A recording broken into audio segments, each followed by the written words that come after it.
Supreme কোর্টে পিছিয়ে গেল এসএসসি মামলার শুনানি। ঝুলেই রইল 26,000-এর চাকরির ভাগ্য।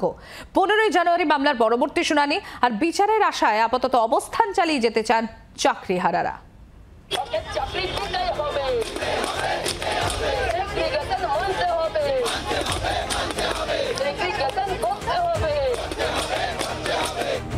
হাইকোর্টের নির্দেশে প্যানেল বাতিল হয়েছে।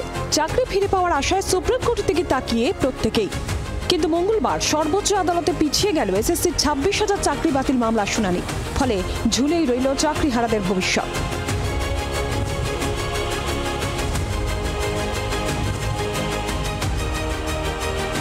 দেশের সর্বোচ্চ আদালতে পিছিয়ে গেল আরও একবার রাজ্যের প্রায় 26,000 শিক্ষক নিয়োগ দুর্নীতি মামলার শুনানি।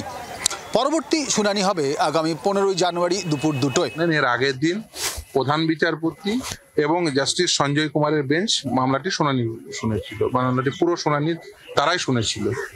এই শুনানি পর্বে যেহেতু 2 জন বিচারপতি ছিলেন, আজকে দেখবেন 3 জন বিচারপতির বেঞ্চ। ফলে খুব স্বাভাবিকভাবে নতুন আর একজন বিচারপতি আসার জন্য তাহলে তাকে আবার প্রথম থেকে শোনাতে হতো। ফলে এটা একটা একেবারে প্রসিডিউরাল বিষয়। গত বছর 22 এপ্রিল এসএসসি নিয়োগ দুর্নীতি মামলায় রায় ঘোষণা করে কলকাতা হাইকোর্ট। 2016 সালে নিয়োগ প্রক্রিয়া বাতিল ঘোষণা করে বিচারপতি দেবাংশু বসাক এবং বিচারপতি মোহাম্মদ সাব্বার রশিদের ডিভিশন বেঞ্চ। চাকরি যায় 25,753 জনের। হাইকোর্টের নির্দেশকে চ্যালেঞ্জ করে সুপ্রিম কোর্টে যায় রাজ্য। মামলা দায়ের করেন চাকরিহারাদের কয়েকজনও।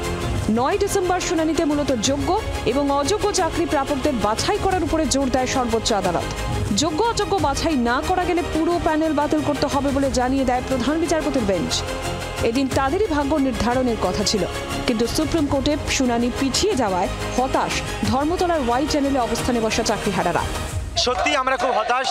আমরা চেয়েছিলাম আজকে শুনানিটা হোক এবং দুর্নীতির তালিকায় যে আমাদের কোনো নাম নেই তা অলরেডি সেগ্রিগেশন ডান। এই আন্দোলন আমাদের চলছে যতদিন না আমরা ন্যায়ের আদালত থেকে সুস্থ স্বাভাবিক বিচার পাবো, এই আন্দোলন চলবে।